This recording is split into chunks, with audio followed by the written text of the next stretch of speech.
Bienvenue sur notre chaîne YouTube. Ici, nous décortiquons l'actualité, débattons des sujets politiques brûlants et analysons les grandes questions de société. Si vous cherchez un espace où les idées s'affrontent et où l'information est au cœur des discussions, vous êtes au bon endroit. Ne manquez rien. Abonnez-vous et activez la cloche pour recevoir toutes nos analyses, débats et interviews dès leur sortie. Ensemble, enrichissons le débat et façonnons l'avenir.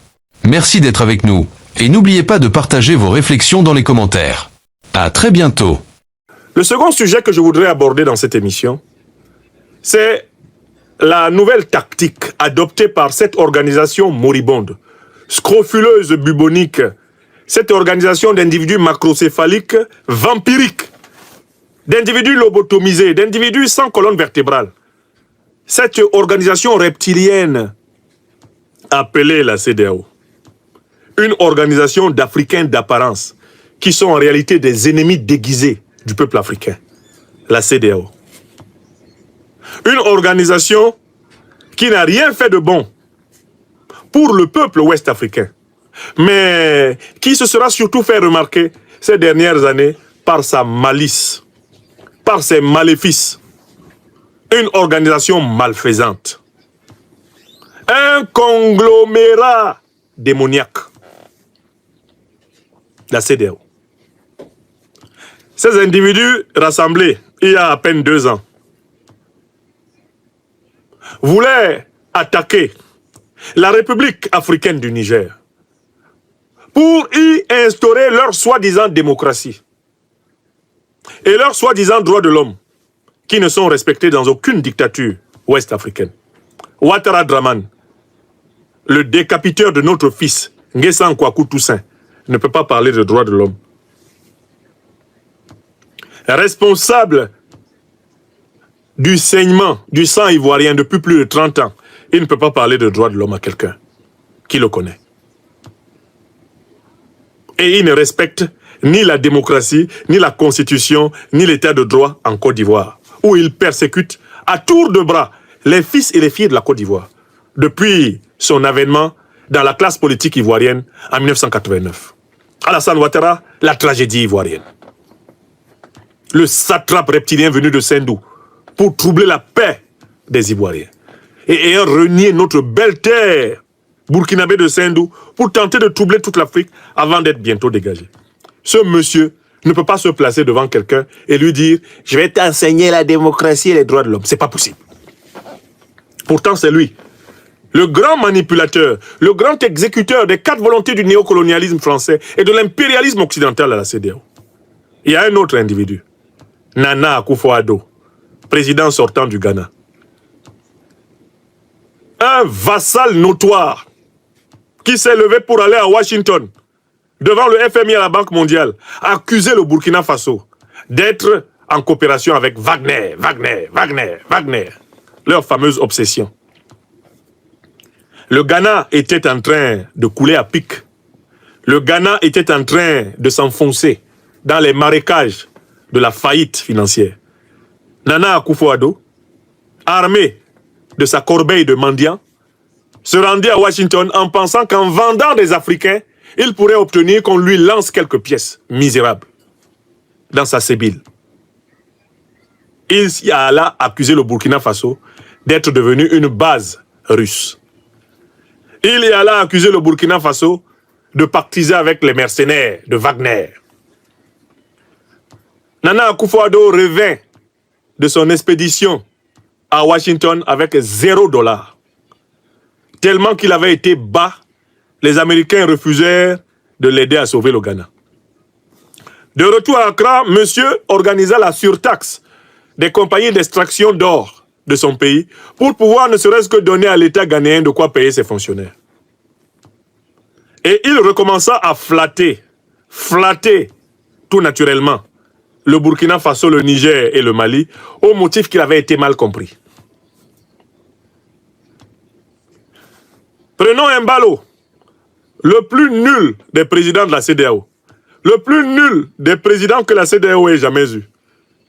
L'homme qui a prétendu qu'il allait monter une force anti-putsch, alors qu'il n'a même pas fini avec les coups d'État dans son pays, là, la Guinée-Bissau, où le coup d'État se mange littéralement comme on respire l'air. où 1, 2, 3, les ministres sont cachés sous les chaises parce que ça tire à Bissau. Embalo dit qu'il va mettre en place une force anti-putsch pour attaquer le Mali, attaquer le Burkina et le Niger et y restaurer l'ordre de ses maîtres qui le déshabille publiquement à Bissau, devant tout le monde.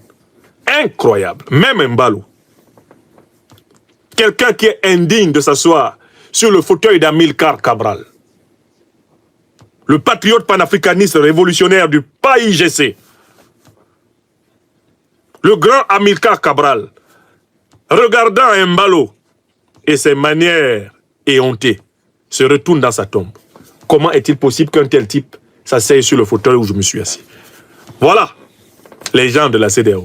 Les gens de la CEDEAO, c'est Tinubu. Traînant toutes les casseroles d'affaires de commerce de cocaïne aux États-Unis et de fraude au diplôme.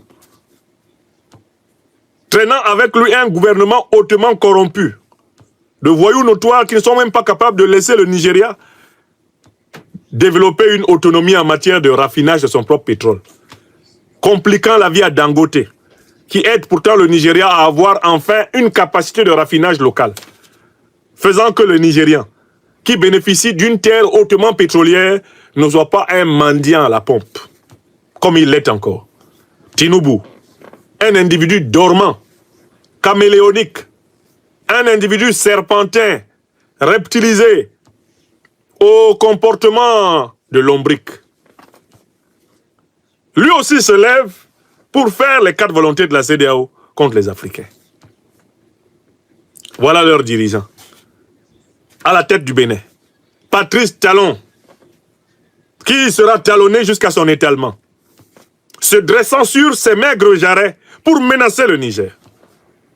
Dire que lui va entrer au Niger avec l'armée béninoise, alors qu'il est incapable de faire confiance à l'armée béninoise à Cotonou, où il se fait protéger par les Rwandais. Talon se levant aussi, sur injonction du maître néocolon français, pour menacer d'attaque le Niger. Le Niger, qui par sa taille, pourrait simplement ouvrir sa bouche comme ça, hein, et il avale l'armée de Talon. Il fait comme ça, hein. Talon vient avec son armée. Le Niger ferme la bouche, et il n'y a plus l'armée de Talon. Même Talon, obnubilé, obnubilé par la CEDEAO. Même Talon obnubilé par la CEDEAO. Même Talon obnubilé par la CEDEAO aura tenté cela. J'essaie de bien relancer nos amis. Nos amis côté TikTok. Excusez-moi. Oh là là. Je vais bien relancer.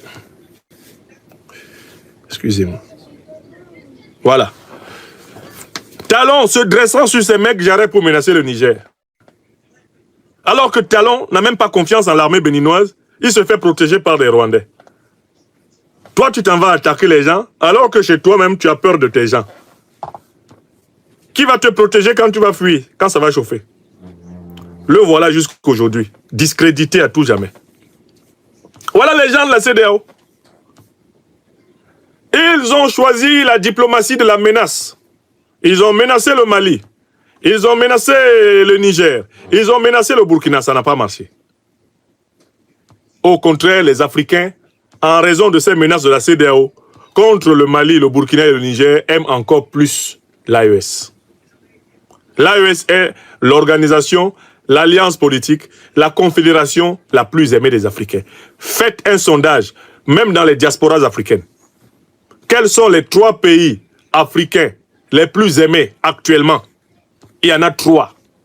Le Mali, le Burkina, le Niger. De tous les Africains de toute origine, dans leur écrasante majorité, sont contents de ce que font les présidents Assimi Goïta, Ibrahim Traoré et Abdourahmane Tchani.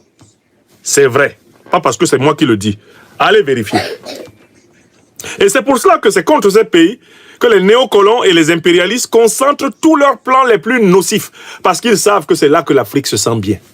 Ce sont des pays qui, malgré toutes les difficultés, je n'ai pas dit que ce sont des paradis. Les difficultés existent. Mais ces pays ont pris une orientation qui fait la fierté des Africains. Donc, ils ont échoué à défaire frontalement la Confédération, l'Alliance des États du Sahel. Quand ils ont voulu attaquer le Niger, le Mali et le Burkina se sont levés pour dire celui qui touche au Niger, il a affaire à nous. N'ayant pas réussi donc la méthode frontale, ils ont choisi ces derniers temps d'essayer d'utiliser la méthode du serpent. Ils ont décidé de changer de langage. Ils parlent de négociation, ils parlent de compromis, ils parlent de dialogue, ils parlent d'entente, ils parlent d'entraide. Ils ont décidé de tenir un langage mielleux. Ils se promènent avec une plume. Ils se promènent tous avec une plume d'oiseau qu'ils veulent mettre dans les oreilles des dirigeants de l'AES. Hein? Ils caressent le président Assimi Goïta avec une plume d'oiseau dans son oreille. Ils caressent le président Ibrahim Traoré avec une plume d'oiseau dans son oreille. Vous savez comment c'est doux quand vous mettez une plume d'oiseau dans votre oreille. Ah, qu'est-ce que c'est doux. Et la plume d'oiseau, elle chante ceci. Une petite chanson que chantait la CEDEAO. Faites-nous donc confiance et après on vous tuera.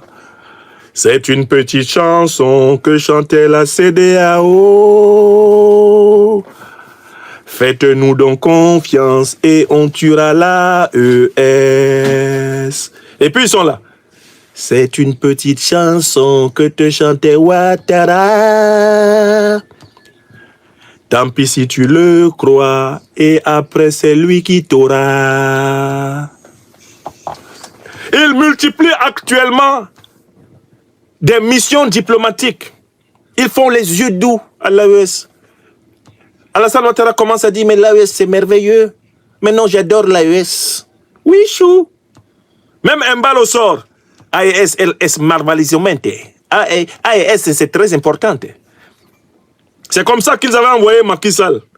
Et c'est comme ça qu'avaient commencé à parler les aventuriers ambigus. Non, non, non, on va négocier. Non, nous sommes nos frères. On ne va jamais attaquer à partir du Sénégal. Vous connaissez leur discours. Ah, même Patrice Talon est devenu tendre avec l'AES. C'est un pays ami. Ce sont des pays frères. On ne peut pas... Moi, Patrice Talon, de toutes les façons, on ne peut pas envisager une relation conflictuelle avec nos frères. Nous sommes ouverts. Nous sommes ouverts. Maintenant, laissons tout ça, c'est derrière nous. Allons devant. Hey! Tinubu, il vient. Tinubu, yes, I'm sleeping. What do you say? I love IAS. I love it. Tinubu, toi qui aimes l'IAS? Yes, I'm sleeping. Eux tous, ils ont décidé de faire profil bas. Quand des méchants deviennent gentils, sachez que c'est parce qu'ils préparent une méchanceté pire que leur méchanceté d'avant. Je recommence une deuxième fois. Quand des méchants deviennent gentils, sachez que ça veut dire qu'ils préparent une méchanceté pire que celle qu'ils vous ont faite avant. Une troisième fois. Quand des méchants deviennent gentils, sachez que ce qu'ils vous préparent là, c'est une méchanceté pire que celle que vous avez eue avant. Vous voulez une preuve? On va prendre le cas d'école que l'Afrique connaît. Muammar el-Kadhafi. Kadhafi a eu pendant plus de 25 ans des relations très conflictuelles avec l'Occident. Car quand il a pris le pouvoir en renversant le roi Idriss en 1969, il a chassé les bases militaires américaines et britanniques de son sol, le sol libyen. C'est Kadhafi qui a fait partir les bases militaires américaines et britanniques du sol libyen. Dès que Kadhafi a fait cela, son nom a été inscrit dans une liste rouge. Et tout le temps qu'il a été au pouvoir, l'Occident lui a maintenu une hostilité active. Dans les années 2000, Kadhafi pense enfin pouvoir négocier un nouveau tournant de sa relation avec l'Occident. Et comme il a découvert que l'Occident, son Dieu, c'est l'argent, c'est le veau d'or, Kadhafi pense qu'en approchant un certain nombre d'hommes politiques occidentaux, comme Berlusconi en Italie, ou Nicolas Paul Stéphane Sarkozy de Nagui Boksha, il pense qu'il va pouvoir adoucir le cœur de l'Occident. Kadhafi pense même que Obama étant d'origine africaine par son père, si lui, Kadhafi, touche sa fibre africaine, eh bien, il peut avoir une accalmie, une normalisation de ses relations avec l'Occident. Kadhafi met la main à la poche et arrose l'Occident. Voilà comment Nicolas Sarkozy, rien que Sarkozy, minimum, il a récupéré 50 millions de dollars. Chirac, lui, a seulement eu 3 millions de dollars des mains de Babou. Sarkozy, lui, il a pris 50 millions dans les mains de Kadhafi. Au moins, au bas mot, 50 millions. En échange, il invite Kadhafi à Paris. Il permet même à Kadhafi d'étaler sa tente de bédouins en plein Paris. Kadhafi se sent tellement bien reçu. Kadhafi est souriant. Kadhafi est heureux. Kadhafi répond aux interviews. Kadhafi se sent enfin sorti du corner sanglant dans lequel, depuis le temps de Jimmy Carter, jusqu'à celui de Ronald Reagan et des deux Bush et consorts, même Clinton, il avait été placé. Kadhafi est tellement heureux de la normalisation que il ne voit même pas venir l'attaque. Kadhafi est surpris quand il apprend que les avions qui bombardent la Libye sont des avions du Qatar, de la France, de la Grande-Bretagne et des États-Unis. Après tout ce qu'il a donné à Sarkozy pour que Sarkozy négocie sa paix avec l'Occident. Ce sont ceux à qui Kadhafi a donné beaucoup d'argent qui l'ont tué. Il n'y a pas beaucoup d'Africains à qui Kadhafi a donné individuellement 50 millions de dollars. Sarkozy a reçu de Kadhafi plus d'argent individuellement parlant que la plupart des Africains. Mais c'est celui à qui il a le plus donné l'argent. C'est celui-là qui l'a tué. Maintenant, revenons dans l'AES. Revenons dans l'Afrique noire. Tous les dirigeants de la CEDEAO qui vous donnent l'impression qu'ils sont prêts à faciliter les choses pour vous. Tous les dirigeants de la CEDEAO qui vont jouer le rôle de Sarkozy, sachez que ce sont les pires. Et Alassane Ouattara est un spécialiste en la matière.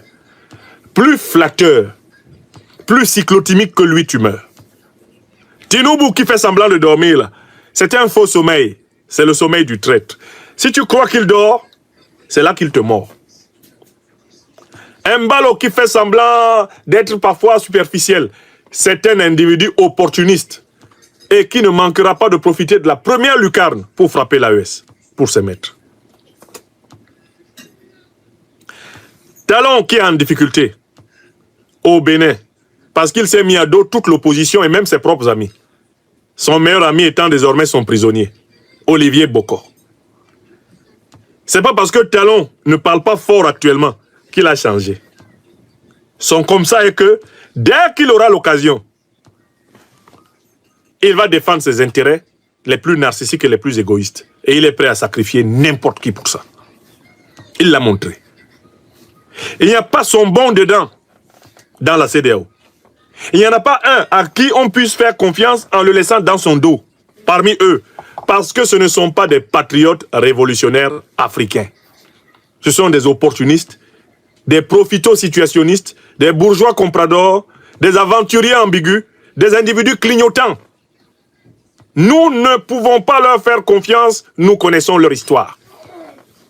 D'où mon appel au peuple de l'AES et aux peuples africains à multiplier les mesures de précaution et de vigilance envers les dirigeants de la CEDEAO.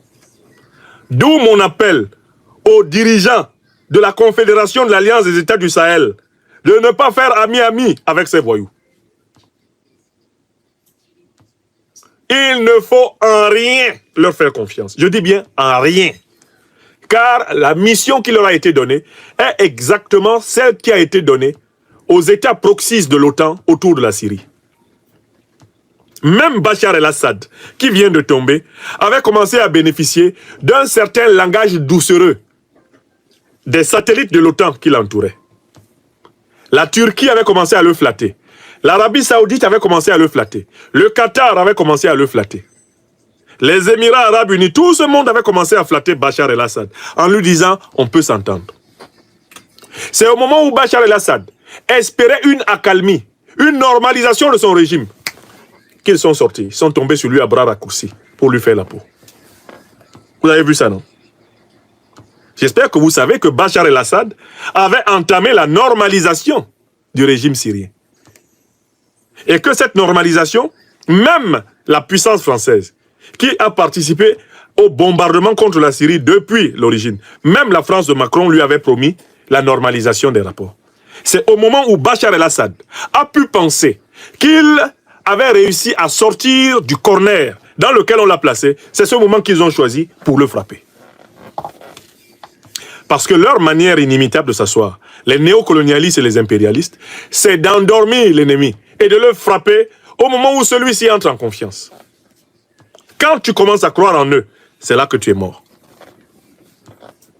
C'est quand tu commences à croire en eux que tu es mort. Mort fini. Sur le plan politique. Car eux, ils ont un objectif. C'est le contrôle total du monde. Ils ont un objectif. C'est l'hégémonie économique, politique, culturelle, spirituelle sur toute la planète. Et ils n'oublient jamais cet objectif. Ils ne renoncent jamais à cet objectif. Tous les micmacs, tous les caprices, toutes les grimaces qu'ils font sont une simple façon d'obtenir la baisse de votre garde pour qu'eux, ils poursuivent leur objectif. Car ils sont obsédés par l'idée qu'ils doivent être les seuls et uniques maîtres de ce monde. Écrivez ça. Les néocolonialistes, les impérialistes ne renoncent jamais à leur objectif. Leur gentillesse est purement tactique. Leur stratégie est la même. Tout faire pour écraser ceux qui contestent la suprématie de leur coterie, de leur oligarchie financière, de leur état profond sur la planète. Il faut que ce soit clair dans la tête de chaque citoyenne africaine, de chaque citoyen africain, clair dans la tête des dirigeants africains. Et donc la manœuvre, la campagne de charme de la CEDEAO ne doit pas faire baisser la garde à nos dirigeants. Et il ne faut même pas leur ouvrir largement les bras. Parce qu'actuellement, ils veulent infiltrer l'Alliance des États du Sahel pour savoir l'état d'avancement des plans de souveraineté de cette alliance. Et ainsi renseigner suffisamment leurs grands alliés afin de porter les stockades avec efficacité. Attention à la campagne de charme de la CEDEAO. Attention. Attention, attention. C'est le message que je voulais passer. Il faut d'autant plus faire attention qu'ils ont décidé de rendre invisibles désormais leurs troupes en Afrique. Les néocolonialistes et les impérialistes sont en train d'invisibiliser leurs troupes.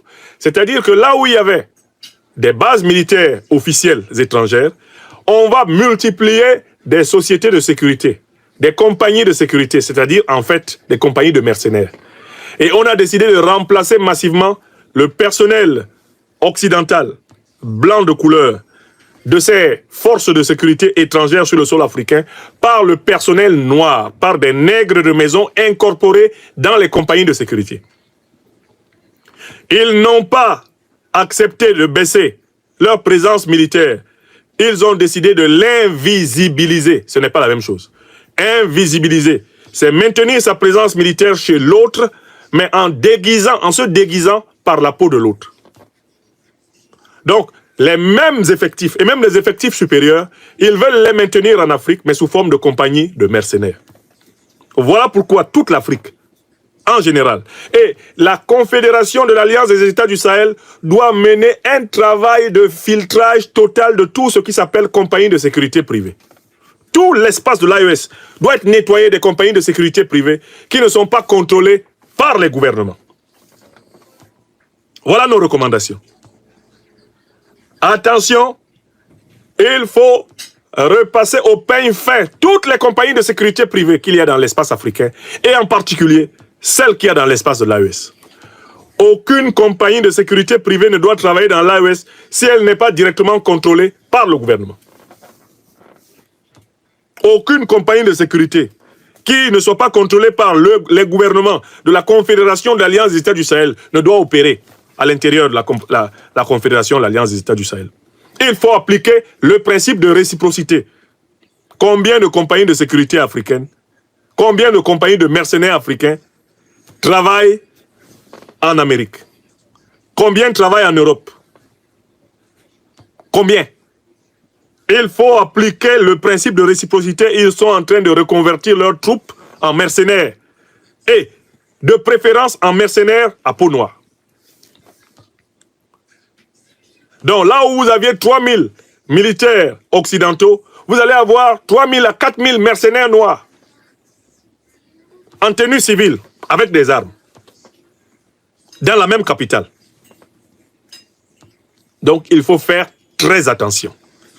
Ils sont en train de réorganiser leur dispositif pour pouvoir mieux attaquer. Gare, gare, gare à ceux qui vont penser qu'ils ont baissé les bras. Troisième élément important. Les pays africains doivent lancer toutes les démarches judiciaires pour les crimes contre l'humanité, pour les crimes de guerre, pour les crimes néocoloniaux, pour les crimes impérialistes qui ont été perpétrés sur le continent africain. L'outil judiciaire va être extrêmement utile pour maintenir les sociétés africaines en éveil par rapport aux tactiques du néocolonialisme et de l'impérialisme. Il faut que les tribunaux africains prennent à bras le corps les dossiers sur la traite négrière, les dossiers sur la barbarie coloniale, les dossiers sur les grands massacres, les génocides, les déportations. Et il faut que ça fasse l'actualité africaine. Pour que tous ceux qui ont l'ambition de se maintenir frauduleusement en Afrique soient mal à l'aise. Voilà les recommandations que je donne à haute et intelligible voix. Si on peut appliquer ces 3 recommandations. 1. Ne pas se laisser flatter par la CEDEAO. Même pas pour s'amuser. 2. Passer au peigne fin tout le système des compagnies de sécurité privées. Ne pas en laisser une seule qui ne soit pas contrôlée par l'État. Et c'est pareil pour les ONG. Toutes les associations là. Il faut les passer au peigne fin. S'il y en a une qui est contrôlée par des puissances étrangères associées à la grande déstabilisation de l'Afrique, elle n'a pas pignon sur rue. Parce que c'est très dangereux. Ces soi-disant ONG et associations qui sont en réalité des réseaux de financement et de déstabilisation du continent. Attention. Attention. Enfin, la pression doit venir des tribunaux africains qui doivent ouvrir sans délai les procès de la traite négrière, les procès de la barbarie coloniale, les procès des déportations, des crimes de guerre, des crimes contre l'humanité que l'Afrique a subis depuis 600 ans. Nous voulons voir ces procès sur la table des magistrats. Parce que c'est une pression qui sera extrêmement utile dans la phase actuelle. Voilà, mes chers amis, ce que je voulais vous dire dans ce deuxième sujet. Non à la flatterie de la CEDEAO, à bas la CEDEAO, au diable vauvert la CEDEAO. Vive l'AES, vive l'Afrique souveraine,